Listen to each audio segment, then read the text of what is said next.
네, 교수님, 이제 헌재 시간이 시작됐다 이렇게 말하고 있는데요. 먼저 이 선고 시기는 어떻게 전망하고 계신가요?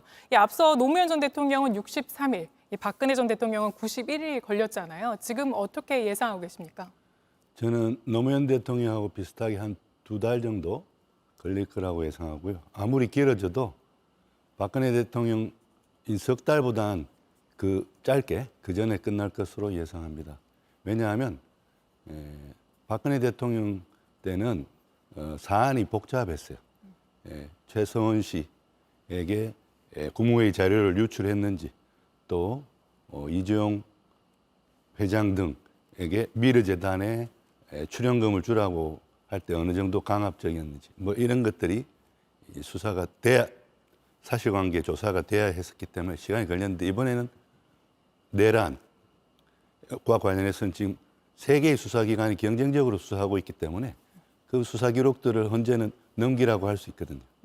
그것과 또 이번에는 계엄군이 국회에 투입된 상황들이 다 방송이 됐어요.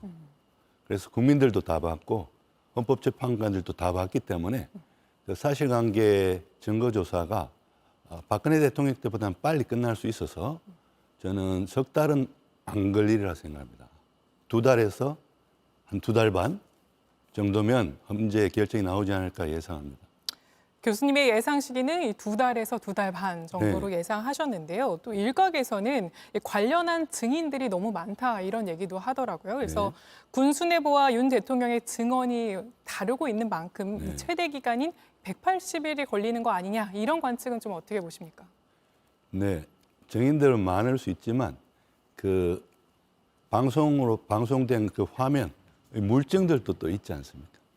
그러니까 계엄군들이 유리창을 깨고 지금 국회로 난입하고 본회의장까지 점거해가지고 국회 계엄 해제 요구권 가결을 막으려 했고 뭐 그런 것들이 오직 윤 대통령만 담화해서 이거는 국회 관계자와 방송을 보고 온 시민들의 질서 유지를 위해서 계엄군을 투입했다고 했는데 그걸 믿을 국민이 있으면 또 그걸 믿을 헌법재판관이 있을까요?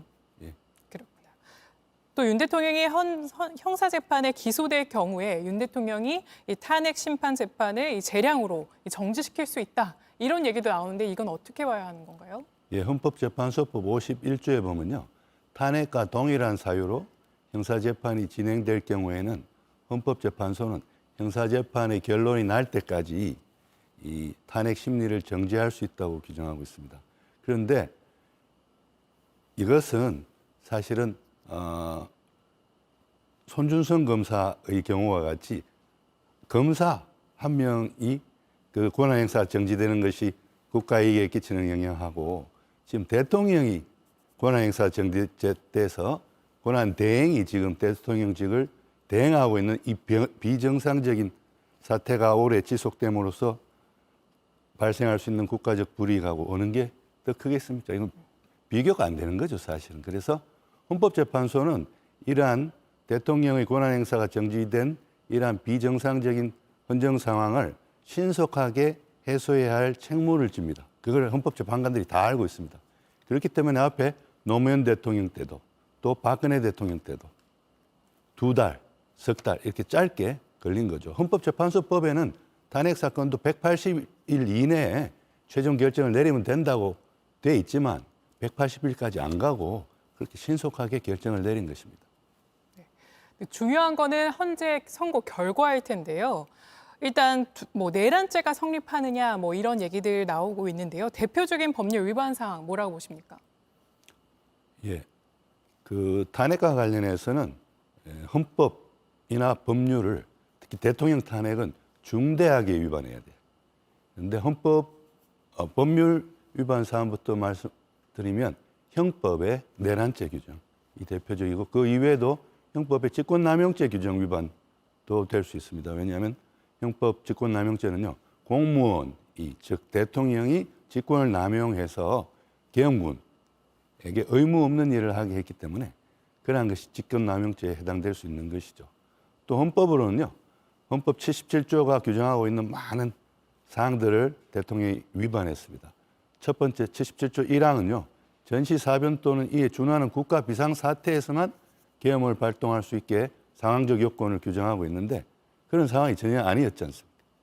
그다음에 3항은 비상계엄 하에서도 정부나 법원의 권한에 대해서는 특별한 조치를 할 수 있지만 국회의 권한에 대해서는 아무 조치도 못하게 되어 있습니다. 왜냐하면 국회는 대통령의 계엄 선포권을 견제할 수 있는 유일한 헌법상 견제장치인 계엄 해제 요구권을 가지기 때문에 국회는 자유롭게 심의를 할 수 있도록 놔둬야 되겠죠. 그런데 계엄군을 국회의사당 내에 투입시켜가지고 본회의장을 점거하고 또 심지어 본회의장에 있는 국회의원들을 끌어내라고까지 지시가 있었잖아요. 네.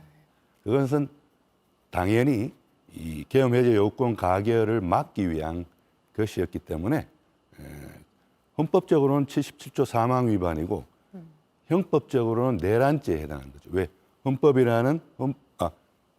국회라는 헌법에 의해 설치된 기관의 권능 행사를 불가능하게 할 목적으로 폭행, 협박의 폭동을 일으킨 게 되기 때문입니다.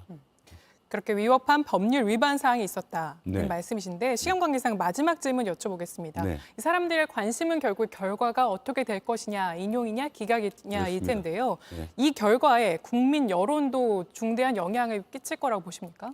예, 그렇습니다. 노무현 대통령 탄핵 결정 때부터 박근혜 대통령 탄핵 결정에 이르기까지 헌법재판소는 대통령 탄핵과 관련해서 중요한 기준을 판례로서 수립합니다. 그것이 뭐냐? 헌법 65조 1항에는 대통령이 직무행위에 있어서 헌법이나 법률을 위반한 때 탄핵될 수 있다고 되어 있지만 헌법재판소는 대통령은 국민의 직접 선거로 뽑은 사람이잖아요. 그래서 중대하게 헌법이나 법률을 위반한 때에만 탄핵할 수 있다라고 중대성, 위헌 위법 행위의 중대성을 판례의 기준으로 확립을 했고요. 그럼 어떤 경우에 중대한 위헌 위법 행위냐와 관련해서 현재는 대통령직을 계속 유지하게 하는 것이 헌법 소의 관점에서 용납될 수 없거나 혹은 국민의 신임을 배신한 행위에 해당하는 경우 중대한 위헌 위법 행위라서 대통령도 탄핵할 수 있다고 합니다. 이번 같은 경우 국민 여론은 지금 70%, 80%가 탄핵에 찬성한 것으로 알고 있습니다. 그런 즉 네. 국민이 선거를 통해서 윤 대통령에게 부여한 신임을 국민들 70%, 80%는 배신당했다고 생각하는 거죠. 그래서 그 기준을 통해서 국민 여론이 이 헌법재판에도 반영될 수 있는 겁니다. 네. 그런 관점에서 저는 위헌 위법 행위의 중대성이 인정이 돼서 이번에 탄핵 인용 결정이 나지 않을까 생각합니다. 네. 국회에서 어제 탄핵 소추안이 가결되면서 이제 공은 헌법재판소로 넘어왔습니다. 윤석열 대통령의 정치적 운명은 헌법재판소 재판관들에게 판단에 달리게 된 겁니다. 그럼 헌법재판소 현장에 나가 있는 취재기자 연결해 보겠습니다. 박현주 기자가 나가 있습니다. 박 기자, 국회 가결 이후 탄핵 심판 사건은 현재 어제 접수가 됐는데요. 이 심리는 시작됐습니까? 네, 그렇습니다. 헌법재판소는 사건이 접수된 어제부터 곧바로 심리에 들어갔습니다. 주말인 오늘까지는 각자 자택에서 사건을 검토한 뒤에 본격적인 절차는 내일부터 논의할 걸로 보입니다. 먼저 내일 오전 10시엔 재판관 회의가 잡혀 있습니다. 첫 탄핵 심판 회의인 건데 주심 재판관도 이때 정할 것으로 보입니다. 사건 쟁점을 정리할 수명 재판관 2명을 정하고 또 헌법 연구관들이 법리를 검토하는 프로젝트 팀도 구성했습니다. 네, 그렇다면 관건은 탄핵 심판 결과가 언제쯤 나올 것인가인데 언제쯤으로 얘기가 나오나요?